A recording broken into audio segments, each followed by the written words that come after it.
Hello, hello, hello. Welcome. Thanks for coming. My name is Sammy, and I'm the Performer Services Manager.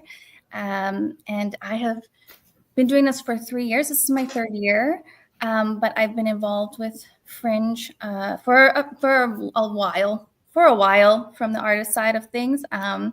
So it's the best time of year. It's such a great festival, and I'm so excited to see you all in real life.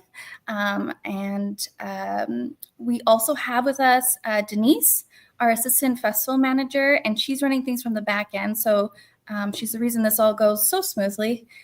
So thank you, Denise. And I'm going to hand it over to Allison. Hi, my name is Allison. I'm the production manager for the festival.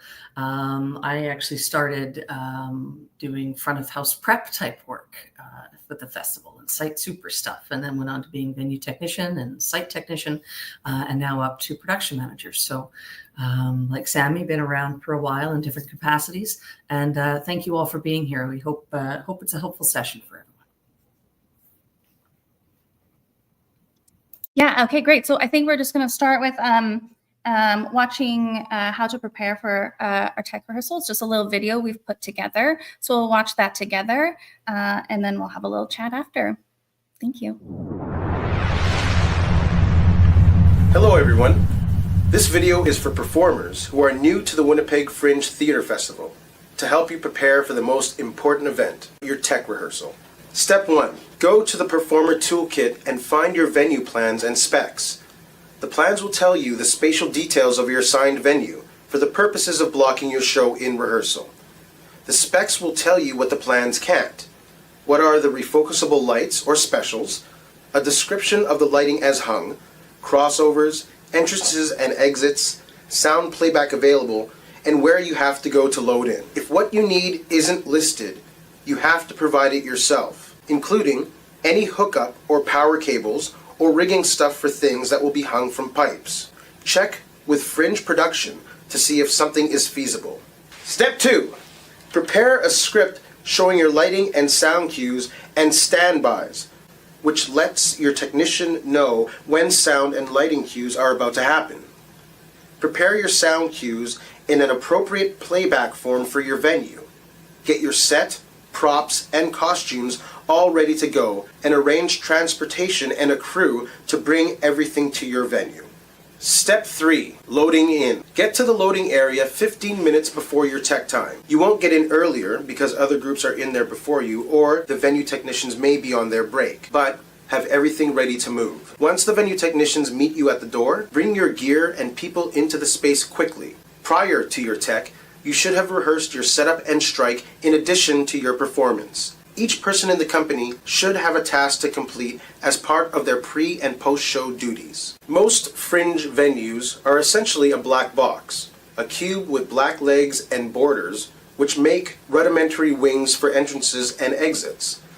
There will be a fixed lighting hang, as outlined in the specs, with certain lighting wash effects, like warm summer light, cool winter light, or cool night light. Step 4. Explain your cues clearly to your venue tech, who will be helping you to achieve those looks, as well as learning your show during the tech rehearsal. While your stage manager and director are determining and teaching the venue technician the cues, the rest of your company should be setting things up on stage and backstage. Your venue tech will have given you a specially colored spike tape for you to mark where your stuff goes on stage. Once you have set your sound and lighting cues, if there is time, do a run with cues in place. Your ultimate goal is to have a good tech run of the whole show. Stand by lights 6 through 7 and sound 6. Sound and lights. Sound 6 and lights 6. Go. Lights 7. Go. Step 5. Pack everything up and store it in the place that your venue tech shows you backstage. You will have 15 minutes at the end of your tech rehearsal to do this, which is what you will have after each performance. And that's it. Now here are some answers to some common questions.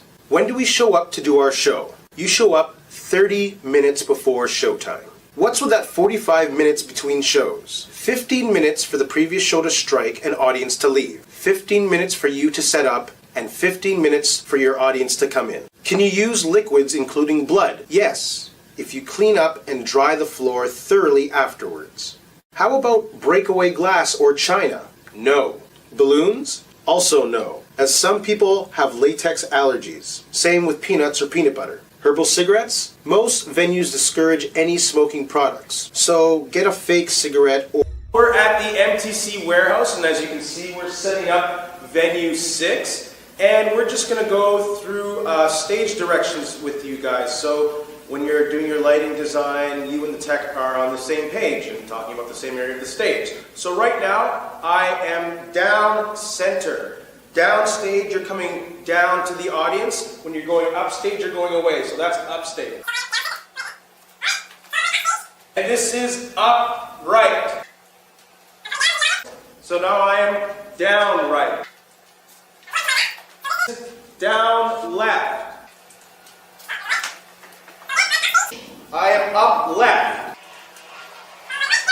Up center stage. So those are your stage directions. There's tons of really useful information on our Performer Toolkit online, including a handy FAQ page, which we try to keep updated as we get more inquiries. If you have specific questions to your show or venue, please contact us. Thank you for watching. Happy fringing. Lovely. Allison, do you have any comments to make in regards to the video before we move on? I don't think so. I liked, again, just focusing on getting prepared, and so we'll walk everyone through some tips and tricks that weren't covered in Ray's video. Amazing. As Ray mentioned, there is a toolkit. I'm sure that you know already. And there are so many helpful resources there. Lots of documentation to go through. However, very worth really going through that, because that will just help you so much in the festival. Again, if you have anything, if you're wondering anything at all, please, and you can't find it, please email, go to the link. And then if you cannot find it, please email me at performers@Winnipeg Fringe, as well as production related wise. Allison can also help you on that end. Okay, great. So I think that we're going to watch one more video just about stage management and how to prepare in that way. Hi, my name is Catherine, and I'm going to talk to you about how to prepare for your tech rehearsal as a stage manager. What you need to do before your tech rehearsal is to sit down with your director and have what's called a paper tech. You're going to tech through the show on paper, go through your script, and know where you want to put every sound cue and every lighting cue, and what you want those lighting cues to look like. I usually start by creating a lighting cue sheet, which very simply is a table with 4 columns. First column, your cue number. You're going to leave that blank until your technician, as they build the lighting cues, will tell you what cue number each cue is. Second column, where the cue happens. Where specifically in the script, what page, what line, what word you want those lights to change on. Third column, what does this cue do? Is it a blackout? Is it a transition light? Is it exactly what you want to see happen on stage? Be as specific as you can. The more specific you are, the easier it is for your technician to build a light that you're looking for. The fourth column is length of the cue. Is it a quick lighting change? Is it a snap, 0 seconds, all of a sudden there's light on stage? Or is it a very slow fade that the audience barely notices, like a 60-second cue? Put in a number there that you think might be right. It's very easy to change it and fix it during your tech, but just a rough idea is great. So once you've got your lighting cue sheet all done, you want to put your cues in your prompt script. Your prompt script is the script you're going to use to call the show. You're going to put all the lighting and all the sound cues into your prompt script, making sure that you've got it very specific exactly where you want to call each cue. Once paper tech is done, also go through your script and put in standbys. Standby is when you tell the technician, hey, get ready, here comes a cue. Standby lights 5, or standby lights 5 and sound 4. They don't know your show very well. So you need to let them know that a cue is coming up so that they're ready to hit the button as soon as you say the word go. It's best if you can bring your sound cues to your technician on a USB stick. WAV files are the preferred type of file rather than MP3. Also bring your cues on a CD because it's always great to have a backup. Now, if you don't have a stage manager for your show, here's a couple helpful hints to help out your technician.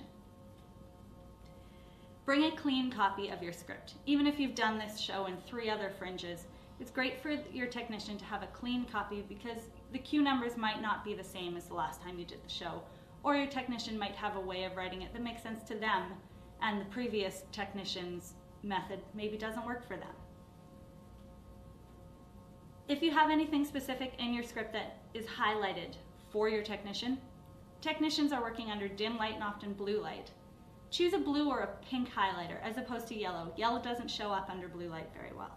Because you don't have a stage manager calling your show and your technician doesn't know the show very well, it's extra important to make sure you get a run of your show done during your tech rehearsal so that your technician has the opportunity to see your show before there's a whole audience in the room. When you're calling a show, it's very important to be very specific in how you word your cues. You're going to say stand by, lights 5 and sound 4. So they know to be prepared for a lighting cue and a sound cue. When it comes to actually calling the cue, you want to say lights 5 go or sound 4 go. Start with which board they're getting ready for, the cue number, and then the word go. You always finish with the word go because when you say go, they're going to hit the button. So lights 5 go.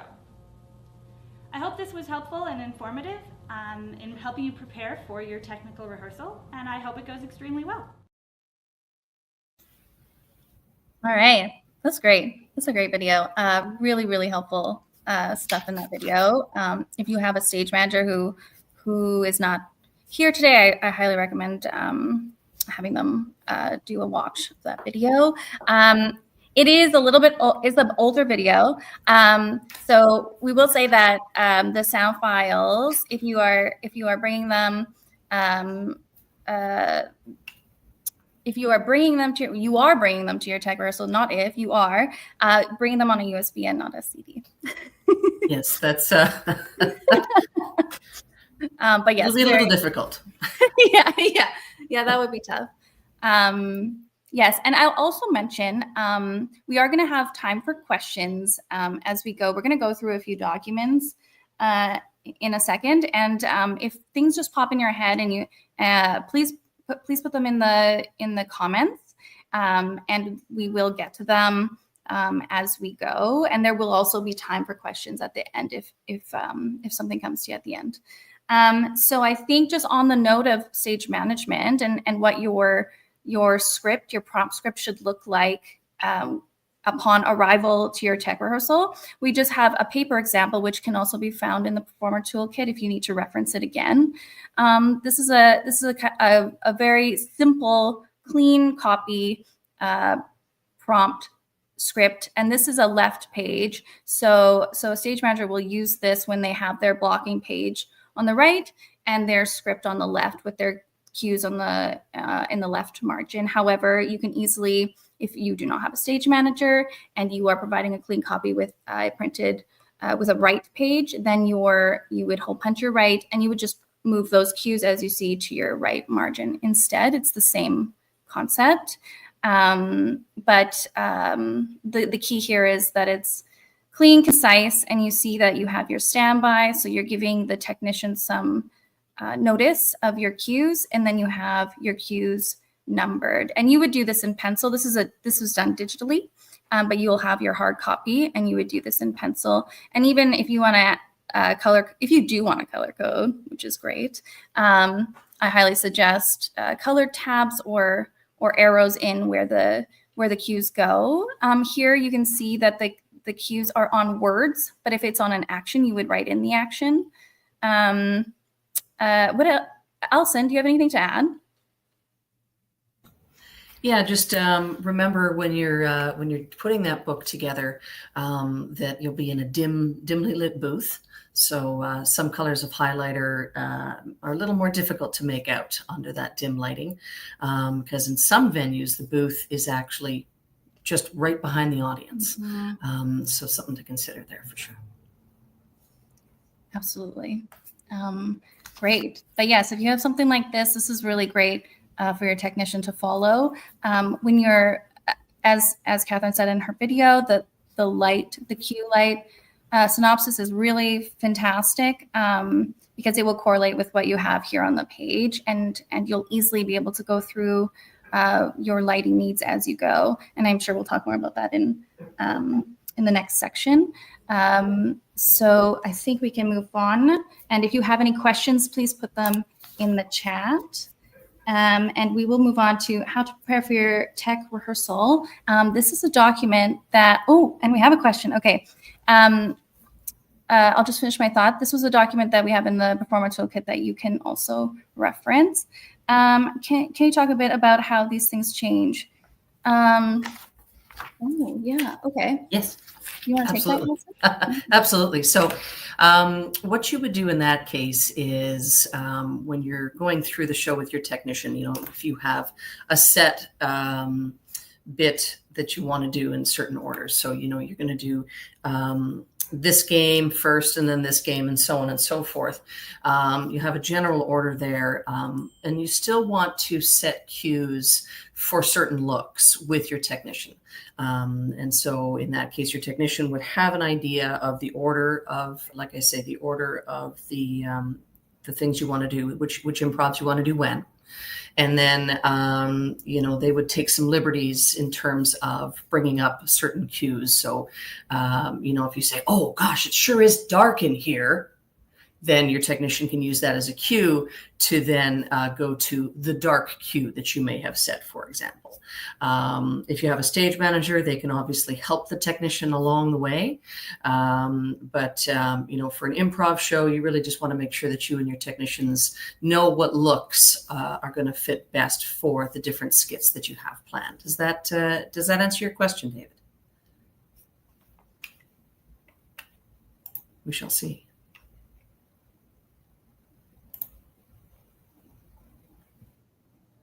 Okay, well, Okay, great. Yeah. Oh, great. Good. Yes. Amazing. So yeah, I think we can pop up how to prepare for your tech rehearsal document, and then we will go through that. Okay, we're going to follow along. So as Sammy mentioned and was mentioned earlier, there's that performer info page. So please check it often.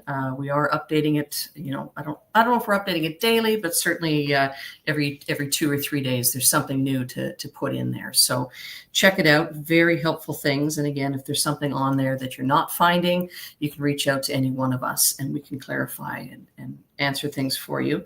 One of the first things you're going to do, though, Sammy, do you want to talk about what they do before they even get to a tech rehearsal? Yes, absolutely. So you will check in with Performer Services, which is me, and that happens at the MTC building, 174 Market Avenue. That's sort of like a home base for you. We have a performer lounge there during the festival that you can hang out in. I'll be sending check-in hours this week, actually, and then you can kind of plan out when you want to stop by.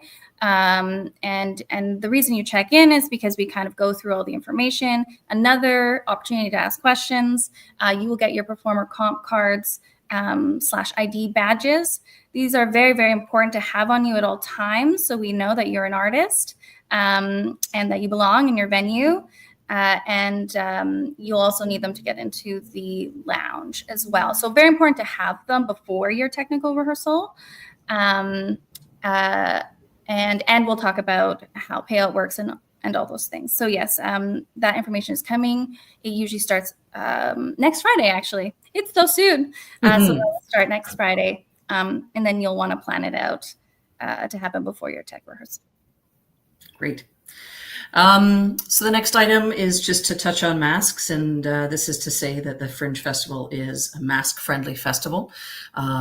Choose to wear them or not, that's entirely up to you and your company.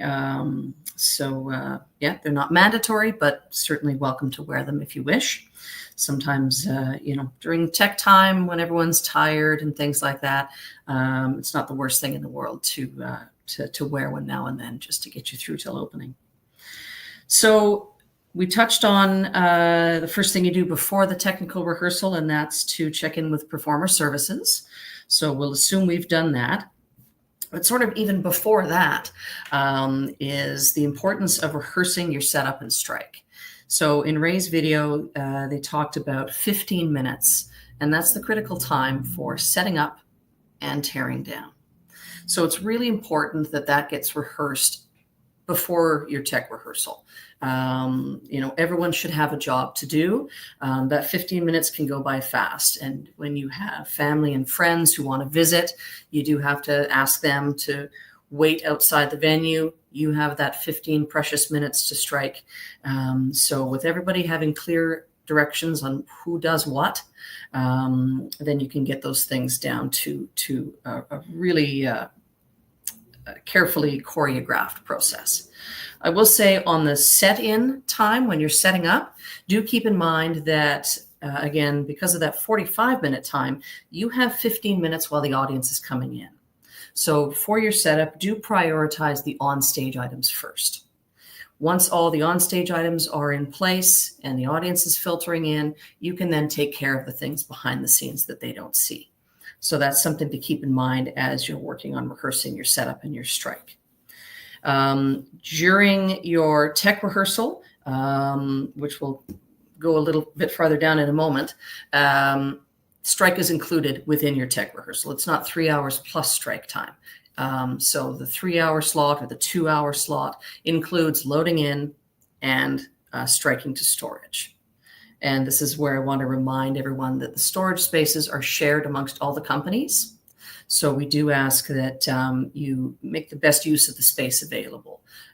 Each venue has slightly different requirements for how much space is available, but the more efficient you can be on what fits within what and Tetris and Jenga, the better off you'll be. Sorry, Denise, I skipped ahead. I didn't mean to. We talked about suspended or hanging scenery, and that's just to say that, that's on you folks. If you have something that you wish to suspend or hang, bring what you need for it. Let us know ahead of time so we can make sure the technicians are prepared for it in terms of any ladders or things like that. And sometimes items can remain or just be tucked out of the way between shows. Other times they'll have to take the ladder out and completely strike it between shows. So the technician will have things to do between the shows in that 15-minute time. So the tech information lists, when you look at the specs for each venue, it lists what's in there. If you need something else, you'll be responsible for bringing that. So now we're on the day of our tech rehearsal, if I'm not going too fast. There's a specific loading entrance for each venue, and you'll see that in the tech specs sheet. In some venues, it's the same as the audience entrance. In some venues, it's a different entranceway. So just keep that in mind. Your venue technician is going to meet you there at your time. They may be coming from a meal break. They may be coming from another technical rehearsal. So we do ask that you just hang tight at the door and wait for your technicians to let you in. Early is great. That way you can plan for traffic. You can plan for, getting things out of the car.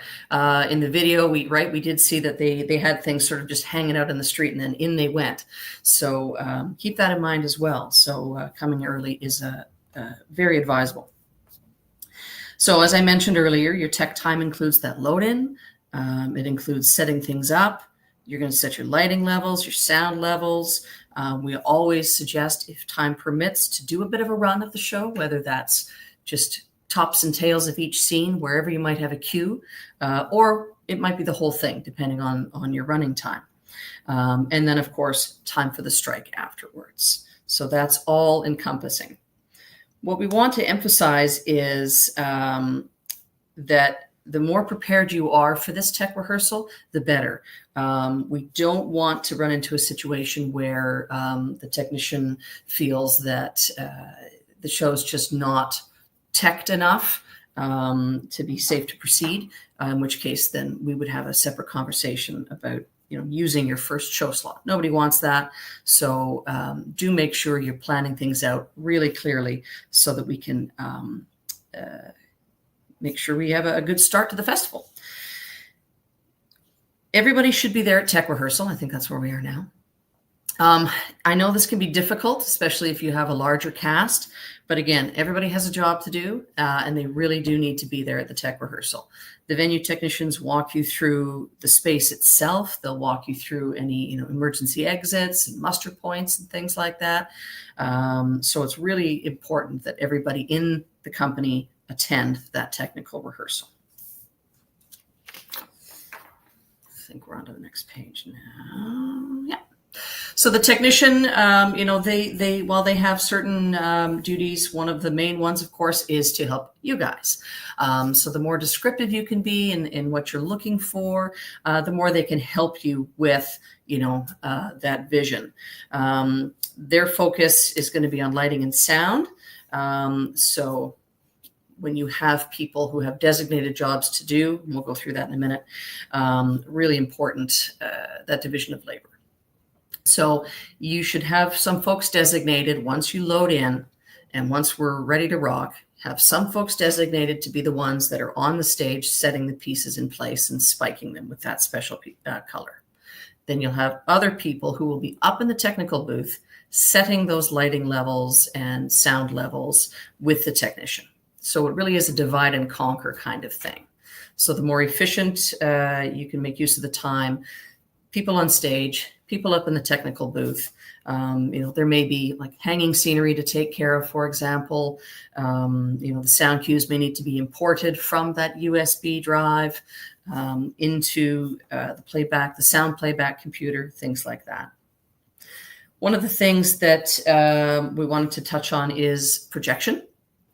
And of course, we know that our venues do have projectors available.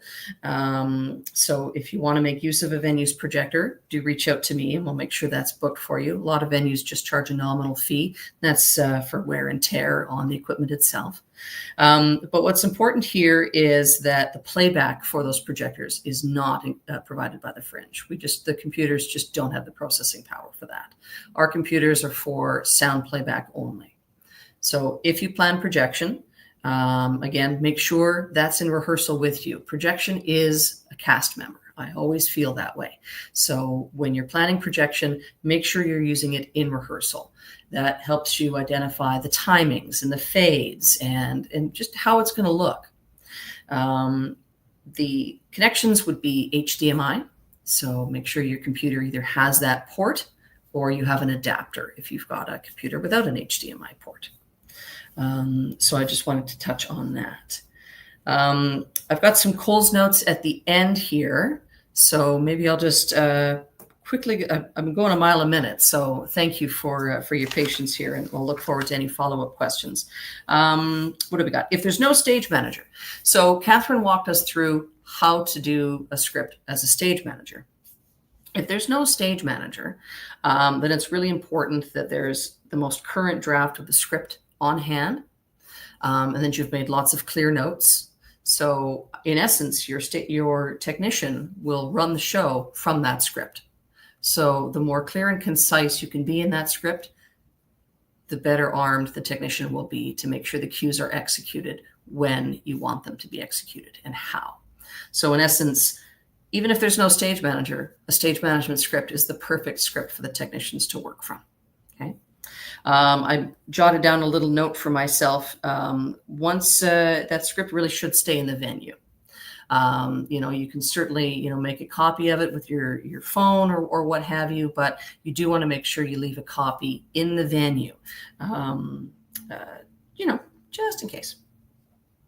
So all of those cues clearly marked out in the script. so the technician can work from them. And the technician may make little notes for themselves as well. Different people use different lingo.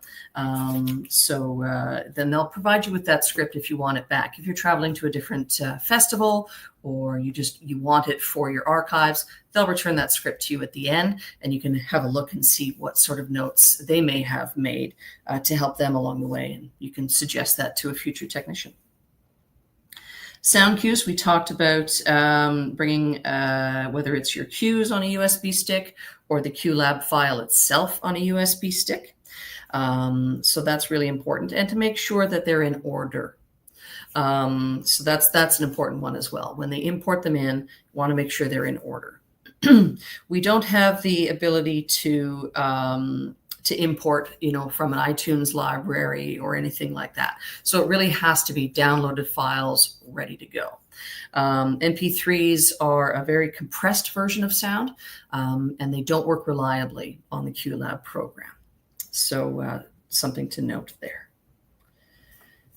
You can bring your own computer if you wish for playing back the sound. They're just connected to the speaker systems in the venue by a simple cable. So if you want to use your own computer, you're more than welcome to do so. Just like your projector, right? This is something that you can be working with in rehearsal. And then, your timings might just need slight adjustments. Your levels just might need a tweak here and there. So if you have an opportunity to work with it ahead of time, that's always advisable.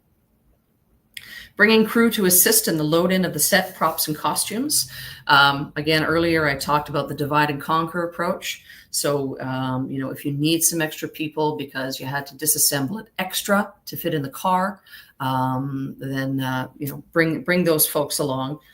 Sammy, should they get in touch with you beforehand if they have extra folks to come along in terms of getting cards or anything like that? How would you suggest they do that?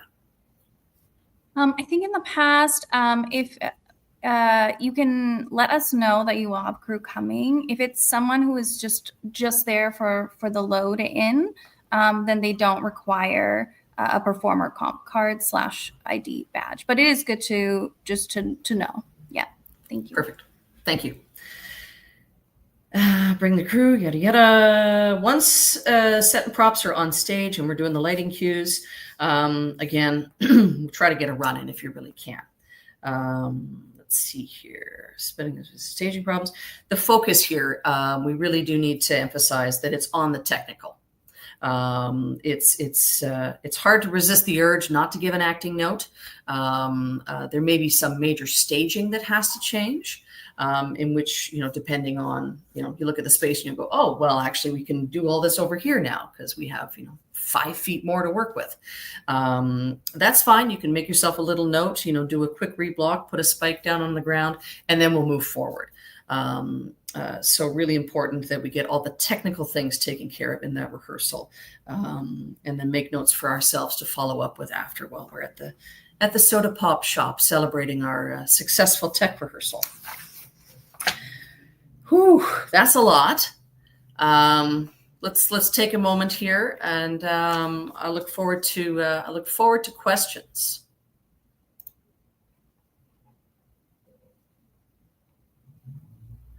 All right, we have one question. Is it possible to? Right. So the projectors are fixed projectors. So their focus is they're hung in the ceiling and they're front. So they will only have one shot per se. So we wouldn't be able to change it that way. Great question, though. Thank you. Mm-hmm. Let's see. Do we have any more questions? I know that is a lot of information. So much.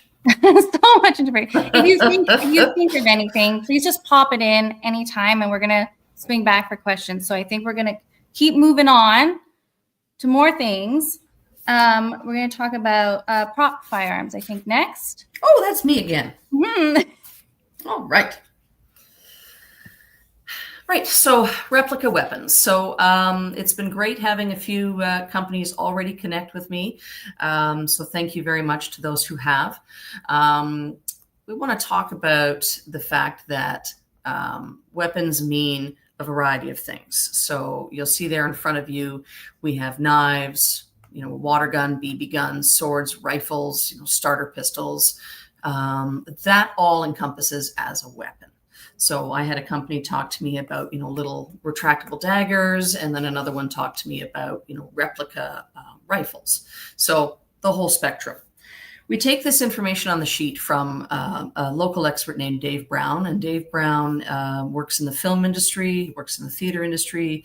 He has written policies with the RCMP, and he trains people. So he's a trusted resource. And so a lot of the precautions that we have in place come from his guidance. So some quick things, of course, you want to check with us first. Some venues will simply not permit it, whether that be where they're located or an internal policy or what have you. So really important to check with us first. If you have an item, we want to make sure that it's possible to even bring into the space. Real firearms, of course, are not permitted whatsoever. It can't have any capability of firing a projectile. So that's, you can't just remove one little thing and that's okay. No, it's just not welcome here. Same thing with borrowed guns and things like that. Everything has to be safe and approved. We ask that the staging never include pointing, if it's a gun or a rifle or what have you, never include pointing it at the audience. That's a regulation that we closely follow. Audience interaction on stage, that means that those items can't be present on stage if you have an audience volunteer out there. So that's another thing to keep in mind. If you've obtained permission to bring an item in, it does need to be modified, like I mentioned earlier, so that it can't load, chamber, or fire any kind of projectile whatsoever. Replica weapons, of course, there it is. We want to talk about everyone's comfort with that item. So in your rehearsal, you want to bring that item out and make sure everyone understands the item. There's nothing to be afraid of with this sort of thing, especially when you follow the precautions. So everyone in the company should be made aware of the item's presence, and then also be made aware of the safety procedures that are put in place. One of the key things is number 8, where there's one crew member designated for this item. That's it.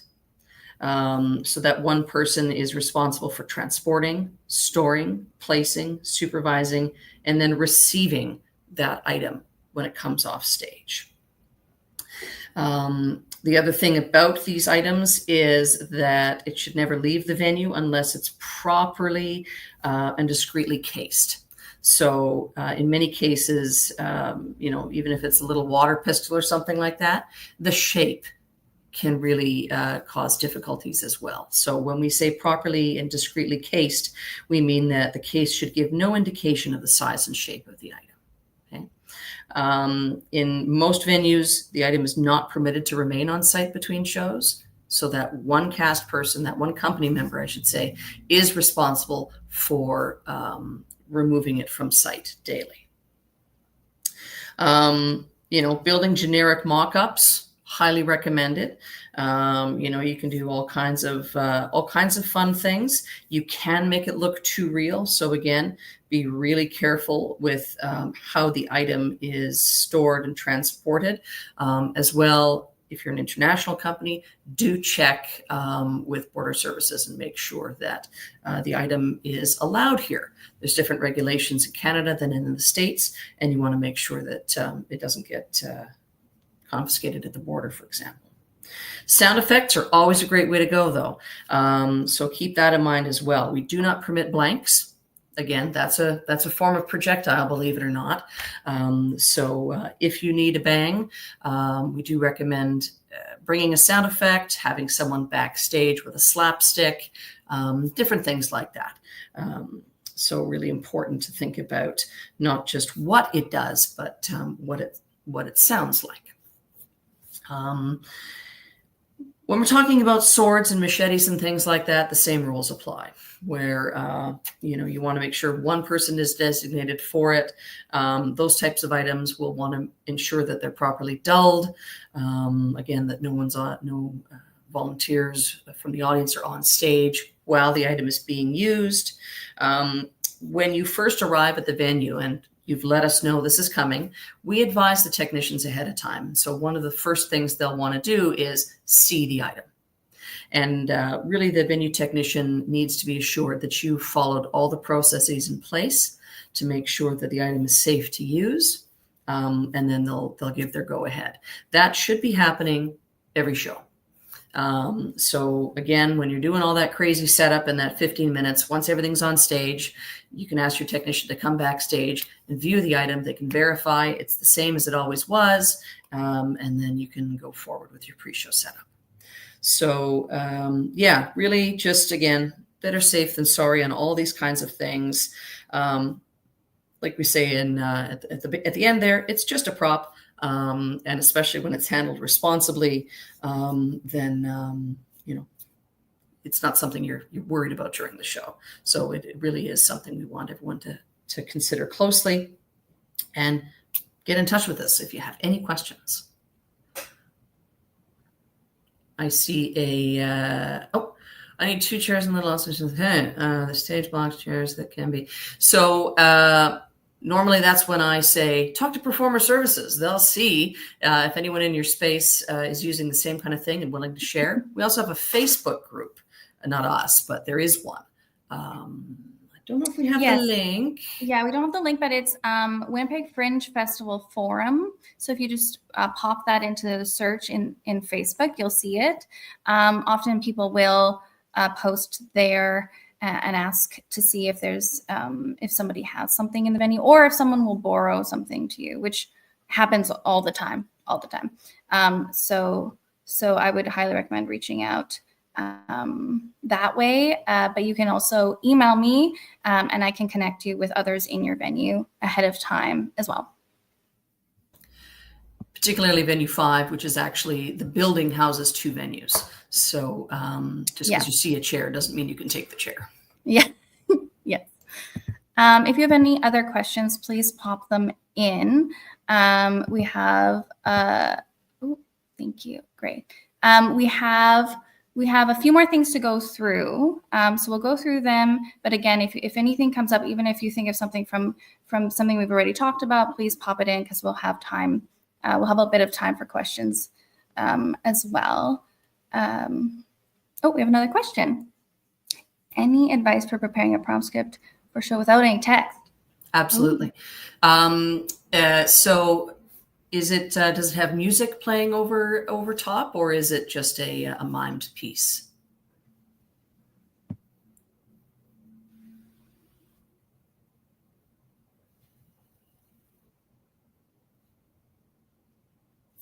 I'll vamp while they're typing.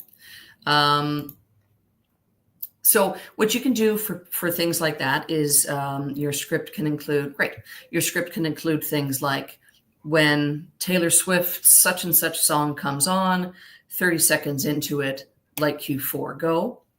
You can print the text of a song if it has, Dance Clown. The other thing is you can be as descriptive as possible. So you can say, 5 minutes into the show, I'm going to do this wild and crazy where I stuff all these, creatures into a bag. That can be good enough for the technician. Timings, though, those are great. So, 7 minutes into the show, you're going to see that I walk over downstage left, and that's when light cue 7 should go. So things like that. So references to timings, references to lines in music, even crescendos and things like that are helpful, if that makes any sense. Be careful, though. If you do the same thing several times, that's probably not the best reference point. I had to work a show where the performer said, and when I do this, go with the lighting cue. Well, he did this 12 times, and he wanted it done on the 11th time. So that's another thing to keep in mind as well. So in an instance like that, really important to try to get a run in during your tech rehearsal. Yes, and that could look like a prompt script. It would be in text form, and you could still circle the gesture, put the line to the cue, and like cue 1. Some folks would even, in your rehearsal, you can take a picture of yourself doing the thing and put that into the script if you want. That's a great idea. Yeah. Okay. Thanks for the question. That's fabulous. Yeah. Great one. Okay. I think we're going to move on to, yes, thank you. Our video recording policies. If you want to take that, Allison. That's me. Sorry. No. That's okay. Oh, rookie move. I was on mute. Yes. So a couple things. Lots of companies do video recordings for different reasons. Archival, reference for the next venues, next festivals, you name it. Step one is always to reach out to Sammy at Performer Services. So you're going to walk through things with Sammy, including the date you want to do it, the performance time. Now, there's some pretty clear, concise things that we want to talk about here, in the fact that you may have to block off more than just 2 seats for the camera. We don't allow moving cameras, so it has to be a stationary camera. We don't do things like we can't hook up an audio feed, so it's just room sound. We also can't run AC. We can't run power to those locations. So when it comes to blocking off seats, Sammy has a detailed list, which I'm sure I've given you, or I will give you, of which venues mean how many seats get lost. And that's for fire regulations and things like that. So be prepared. It may be that you lose more seats than just the one where the camera operator is. Is that right, Sammy? Yes, absolutely. Some of the venues, there is space in the back. And so we say, oh, we don't have to use a seat. But others is up to 3 to, I think in some up to 5, depending on just like how the audience is configured for safety reasons. Yes, Thank you. Yeah. When you so as soon as we know, we'll try to let the venue technicians know, but also for you to connect with your venue technicians and let them know, again, preferably at the tech rehearsal, when you plan on doing a recording, and then you guys can talk together about where that camera goes so you're prepared for it. But in most venues, there really is just one place for the camera. We assess it. Sammy says sometimes there's just nothing around there, so it's a good spot for the camera.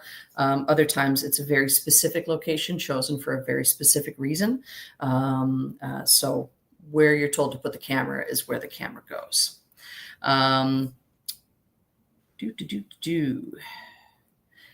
Your videographer on step 3 there shows up when you all show up. They can't just come in with the audience, right? We have to make sure that that's all set up ahead of time. So they're going to arrive 45 minutes before that show time. So they're waiting with the rest of the company to be let in at that half-hour mark. And again, as I mentioned, we don't have extension cords or anything like that. So they do... every year I'm like, hey, let's rent 6 more, and we still run out. I don't understand it. Don't tell Chuck. So there you have it. So self-contained. We talked about it will pick up the room sound, so we can't do board feeds if that's something you were hoping for. That's just not something we can provide. So it'll be the room audio.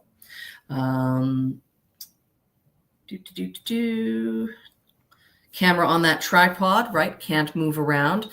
We do need to consider our audiences in this as well. So fire regulations, but also audience comfort and, the experience for everyone in the space as well. No additional lighting, right? We worked really hard. You guys spent your entire tech time walking through and setting those very specific lighting cues. And so we want to make sure that it's just the lights you intend on being on as part of the video archive.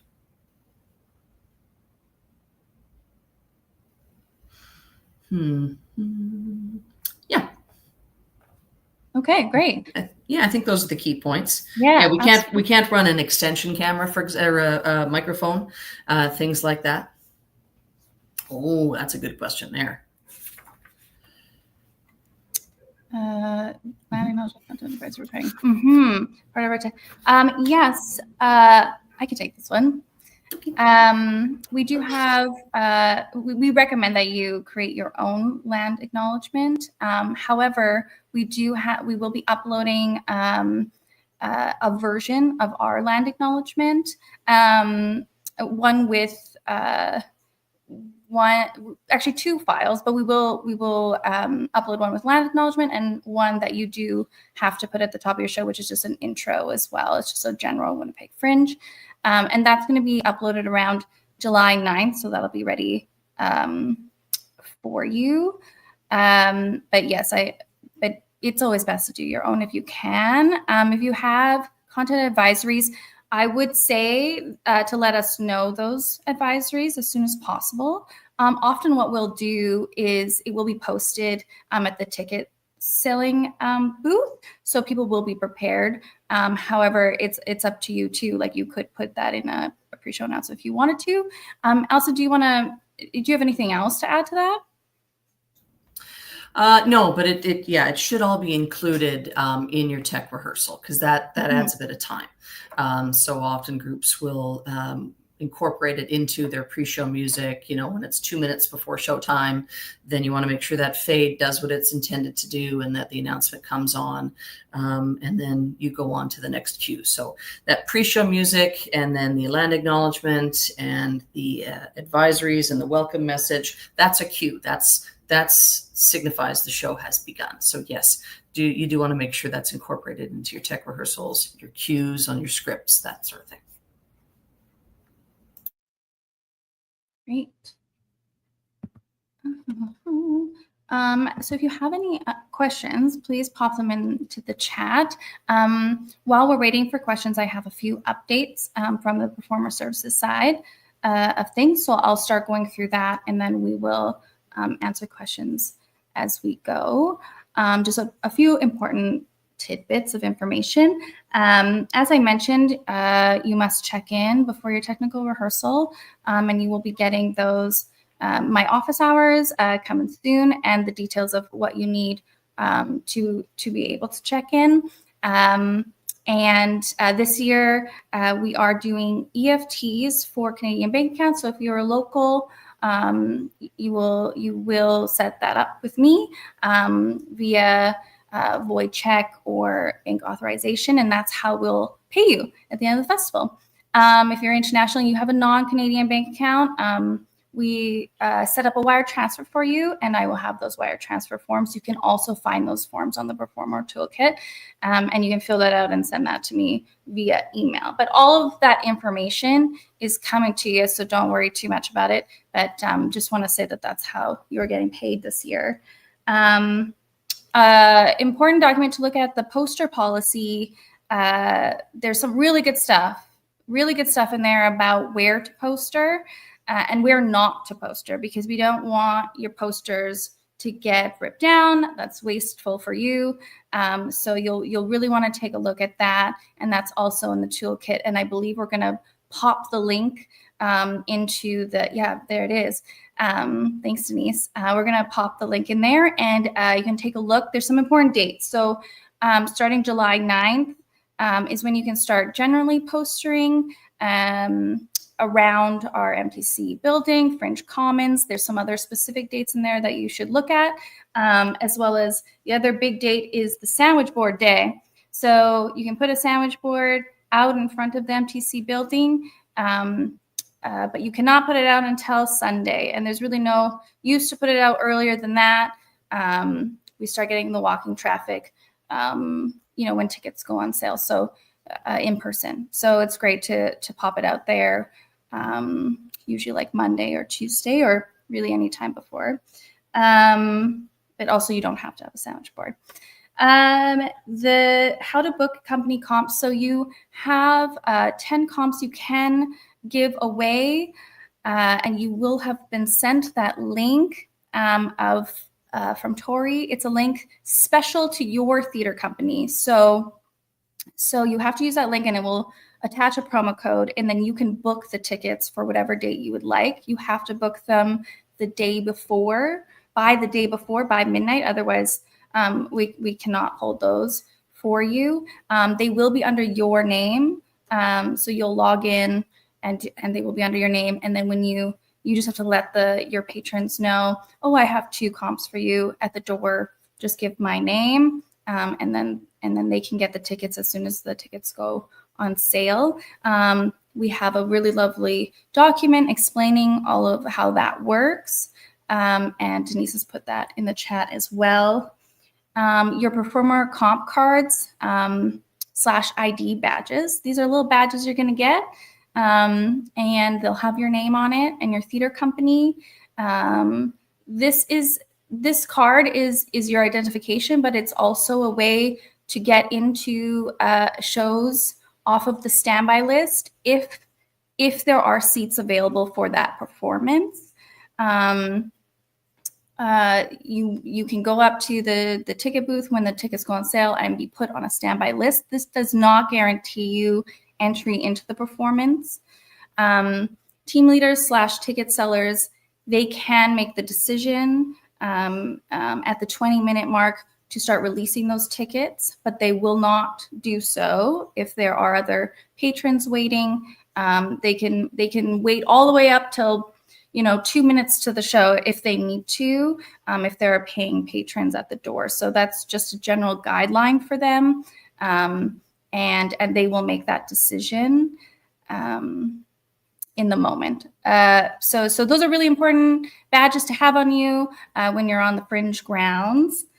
And if you'd like to check your advance ticket sales, that is coming to you tomorrow from Tori. This is another link, and you'll just log in with your Fringe credentials, and you'll be able to take a look. So that's being set up, and it will be in your inbox tomorrow at some point. So yeah, watch for that. If you are billeting this year, make sure all the confirmations have gone out. Make sure that you are in communication with your billet as to when you will arrive, and sort out your house rules. And if you have any questions at all for me, please don't hesitate to reach out. And I have one more thing. This year we're doing something called the Captain's Prologue at the Old Market Square. So Old Market Square, if you don't know, is sort of like where most of our outdoor entertainment is. And you will be able to sign up for spots to plug your show. These are 15-minute slots, and you'll be able to book them in advance. So that's something different we're doing this year. We have not done that before. We've had times where you can kind of walk up and it's sort of an open call, but this time you'll be booking them. And again, that booking information is going to come to you on Monday. So lots of information coming your way because it's almost here. We're almost here. We're going to do the thing. So yes, that was so much. That was so many things that I just had to say. But here we are, and I'm hoping we have some questions. And all the links are in the chat, so that's fantastic. If you just want to kind of look through that, if you haven't already, and those things can be found in the Performer Toolkit as well. So that's great. That's a lot of really good information. Yeah, Sammy, I just wanted to tag on when you're talking about company comps and things like that. We can't have people watching the show from the booth. So if that was your fallback plan, sorry, we can't do that. Again, some venues, the booth is hard to access. Other times it's in the audience. So if you can't get the comps, that person's just going to have to see a different show on another night. Absolutely. And the reason we have a cutoff time is because we have to factor that into your ticket sales. So that goes into your ticket report. So really important just to know beforehand. And it's very easy. It's very easy to pop on and make and book the comps. If you have any questions about it though, you can, during my office hours, you can come down to, and I have the link for you as well, and you can book them right there if you need to. And I can help you through that as well. Okay, so many things we just talked about.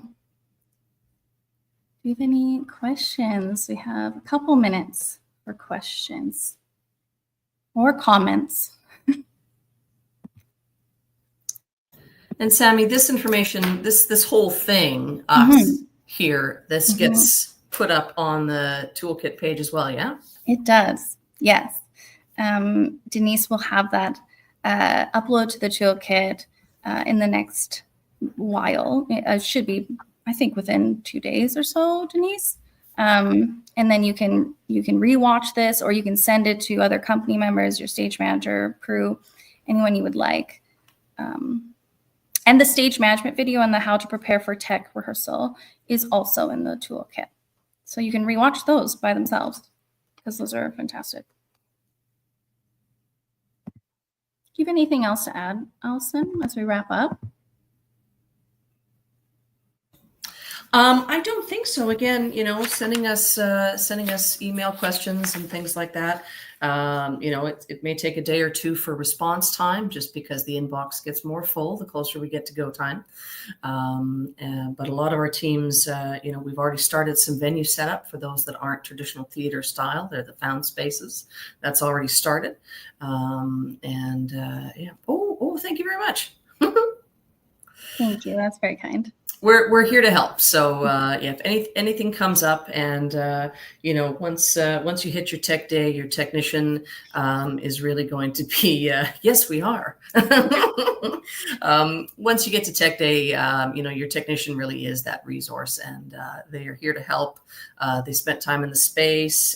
If they don't know the answer, they know who has the answer. So we're all here for the collective purpose. And yes, absolutely. I'm around.